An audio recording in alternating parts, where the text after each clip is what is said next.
We talk a lot about learning contentment when you don't have enough. Nobody talks about how dangerous it is when you do. Plenty is only plenty for a minute before it quietly becomes the floor you're standing on and the want just resets somewhere higher. I don't want us to move past this too quickly because Paul doesn't just say that he's learned to be content. He says, I know what it is to be in need and I know what it is to have plenty, both directions, which means he's not teaching contentment from some comfortable middle ground where things were always manageable.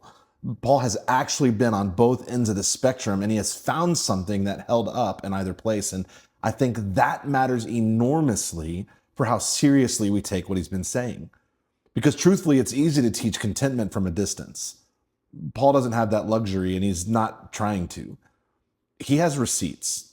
Most of the conversation around contentment focuses on learning to be okay when you don't have enough and the future feels uncertain and the gap between where you are and where you need to be feels impossible to close. And that's a real and necessary conversation.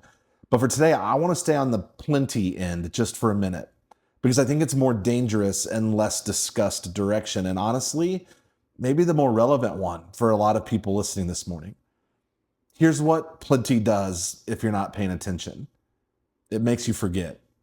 Not dramatically, not all at once, but gradually and quietly. It produces a kind of comfort that creates distance from the things that matters most. When you're in need, your dependence on God tends to be pretty clear. When you're in plenty, that dependence gets harder to feel, even though it's just as real. I don't know about you, but I can say that I have felt this personally, not in dramatic ways, but in the subtle malaise that can settle in during comfortable seasons, that quiet restlessness that shows up, not when things are hard, but when things are easy and somehow still feel like they're not quite enough. That's the plenty end of Paul's spectrum, and it's just as much a test of contentment as the need end, maybe more so because it's harder to recognize while it's happening. What Paul is describing, the contentment that he holds in any and every circumstance, isn't located at either end of the spectrum.